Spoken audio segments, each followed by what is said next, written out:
Shall we start it up? Okay.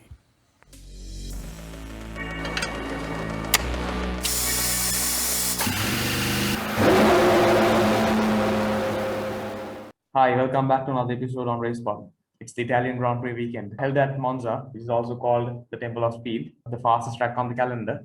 Over to you, Shinu. But before talking about this weekend, let's talk about last weekend's Grand Prix.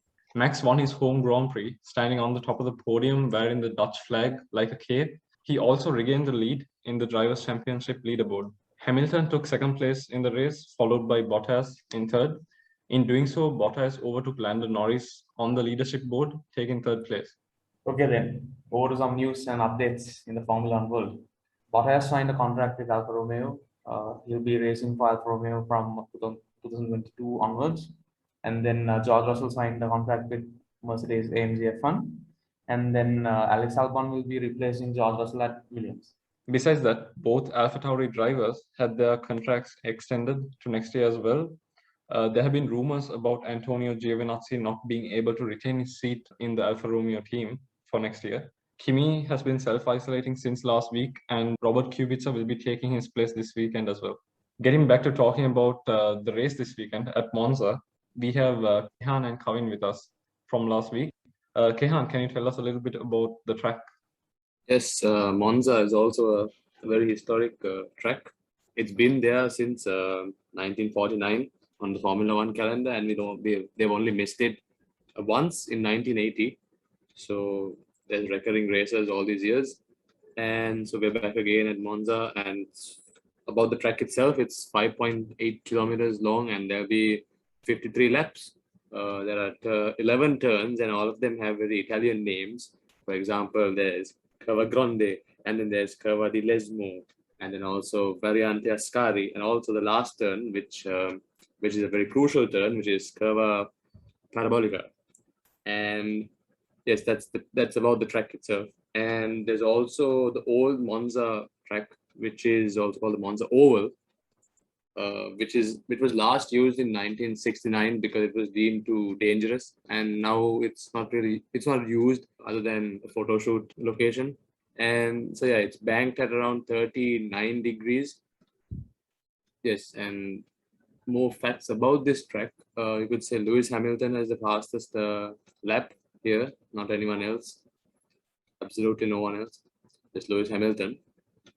But also, like, I mean, Formula One, there's also a bit of darkness to Monza as well. We've seen a lot of accidents and deaths across the years, namely in 1970, where championship leader Jochen Rindt had a fatal accident and he died, and posthumously was awarded the 1970 Drivers' Championship because no one could top his points. And again in 1978, the super sweat Ronnie Peterson, he also had a collision and succumbed to his injuries about 2 days later, and he was in Lotus at that time. Well, basically, that's about it for Monza.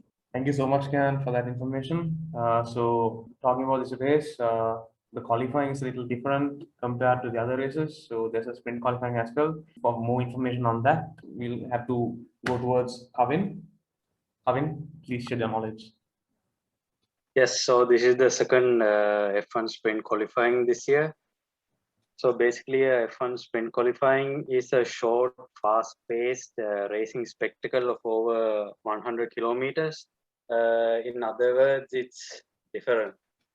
Yes, so in a sprint qualifying weekend, we have pre-practice one on Friday as usual, followed by qualifying on Friday rather than on Saturday. And on Saturday, we have pre-practice 2 with sprint qualifying, and on Sunday we have the usual race day.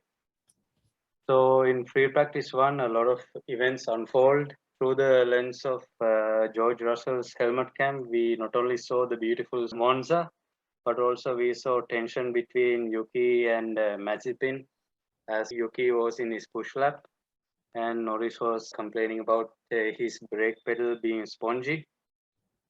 And we also saw Max and Norris go past the escape route.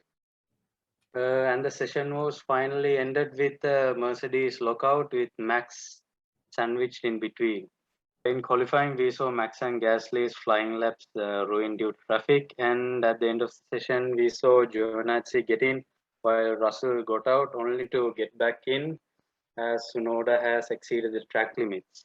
In Q2, we saw a lot of pit lane traffic where Aston Martin and Alpine got fined, as Aston Martin was fined for an unrelease of Sebastian Vettel into Hamilton's path, and the Alpine of Esteban Ocon, as his team member, was operating unsafely in the pit lane. Giovinazzi got in Q2, and we saw Russell out of Q2 for the first time in this year.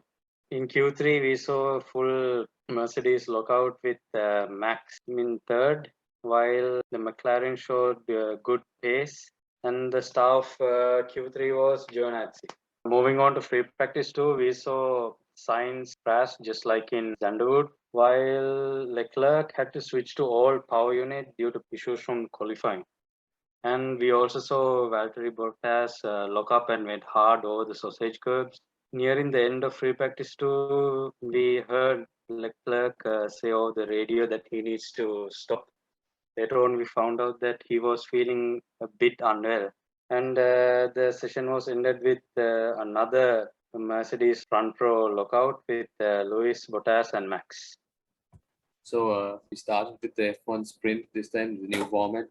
They tested it as at Silverstone and again at today at Monza. So the sprint did not go Mercedes' way. At least not Hamilton's way. So Lewis, he didn't have the best of start because he was trying to go after Max, but then realized Lando was also trying to get past him, so he had to block Lando. And in the meantime, Max Verstappen, he made the better start, and he was already at the chicane, so that gave chance for other drivers as well to move forward. And Hamilton fell back to P5. As Lewis was holding back Norris, this gave the perfect opportunity for Ricciardo, where he overtook Hamilton, and unfortunately in turn 1, Hamilton fell back behind both the McLarens. And then another thing that happened too in the same first in the chicane was that when Pierre Gasly actually clipped back at the McLaren of Daniel Ricciardo, I believe, and he got some damage on his front wing. And what happened was, as he progressed, the front wing was damaged, and it was basically ripped off the car.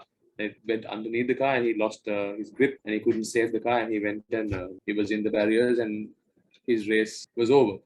Last year's Monza winner, and his race was over in the sprint. When Pierre Gasly had this incident, a yellow flag was given, and the safety car was deployed.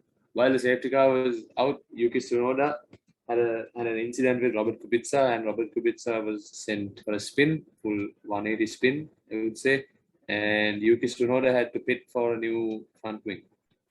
We saw Perez and Stroll battling for P10, while Perez cut Stroll through the sausage curbs, where he eventually had to give back the place, but in the end he overtook Stroll. We also saw two experienced race drivers battling out for P10 once again, Sebastian Vettel and Alonso, just like they did back in 2011. But this time Alonso came ahead of Sebastian Vettel.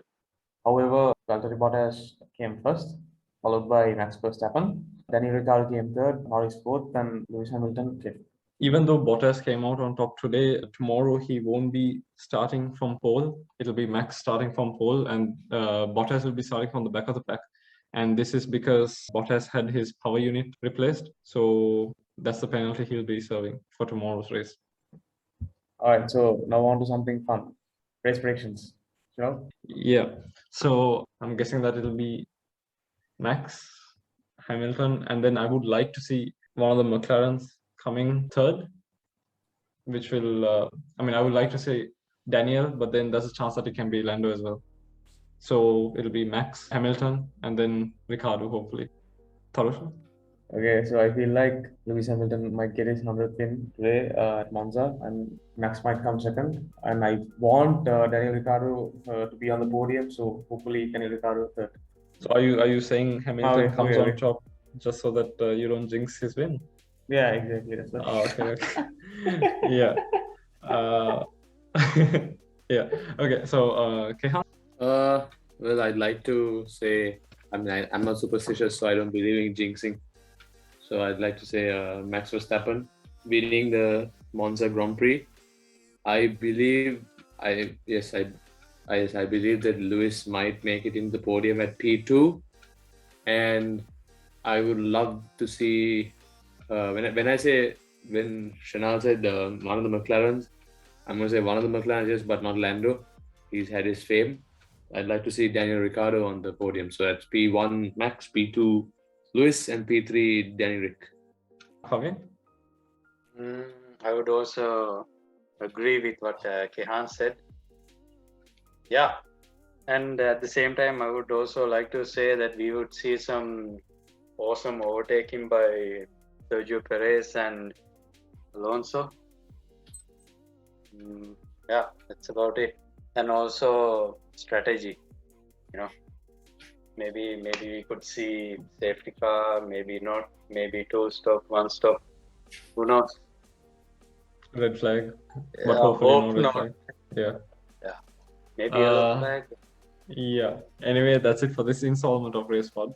Thanks a lot, Kavin and Kehan, for joining us for this episode, and thanks a lot to Sakila for providing us with the gameplay. Yeah, make sure to hit the like button and subscribe. Anyway, we are hoping to see a very fast race at Monza today. What do you think? Yeah. Let's hope that there's no red flags and no crashes of any sort. Anyway, thanks for watching. Stay safe. We'll see you in the next video. This is Racepod by Ntronic Automotive.